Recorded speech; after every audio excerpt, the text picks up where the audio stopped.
I have been asked 101 times plus, why do you think Donald Trump won? And I have an immediate answer: because he was the only one that was blessing Israel.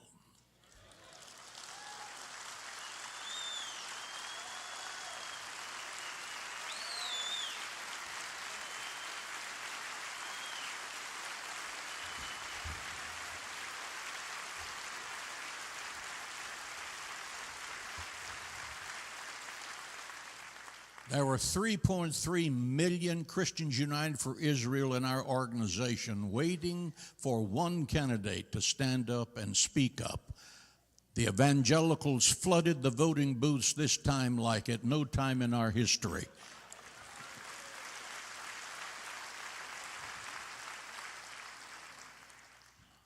We have 3 minutes of snippets from Mr. Trump's one speech.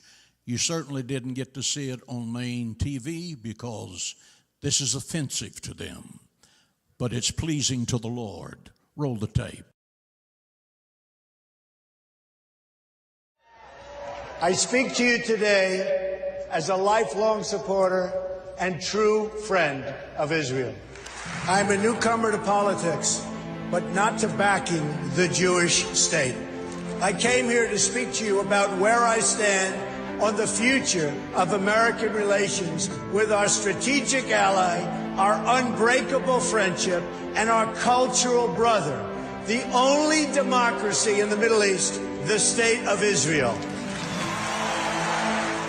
My number one priority is to dismantle the disastrous deal with Iran. Iran has already, since the deal is in place, test-fired ballistic missiles 3 times. Painted on those missiles in both Hebrew and Farsi were the words, "Israel must be wiped off the face of the earth." You can forget that. The United Nations is not a friend of democracy. It's not a friend to freedom. It's not a friend even to the United States of America, where, as you know, it has its home. And it surely is not a friend to Israel. When I'm president, believe me, I will veto any attempt by the UN to impose its will on the Jewish state. It will be vetoed 100%. Israel has been trying to sit down at the negotiating table without preconditions for years. You had Camp David in 2000, where Prime Minister Barak made an incredible offer, maybe even too generous. Arafat rejected it. In 2008, Prime Minister Olmert made an equally generous offer. The Palestinian Authority rejected it also.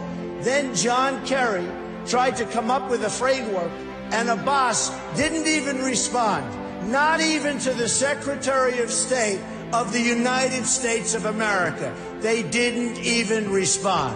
When I become president, the days of treating Israel like a second-class citizen will end on day 1. I will meet with Prime Minister Netanyahu immediately.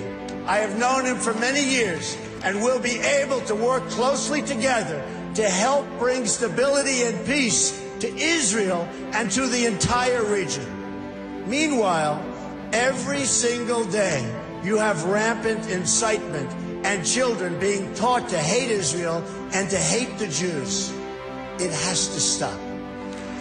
When you live in a society where the firefighters are the heroes, little kids want to be firefighters. When you live in a society where athletes and movie stars are the heroes, little kids want to be athletes and movie stars. In Palestinian society, the heroes are those who murder Jews. You cannot achieve peace if terrorists are treated as martyrs. Glorifying terrorists is a tremendous barrier to peace. There is no moral equivalency. Israel does not name public squares after terrorists. Israel does not pay its children to stab random Palestinians. You see, what President Obama gets wrong about deal-making is that he constantly applies pressure to our friends and rewards our enemies.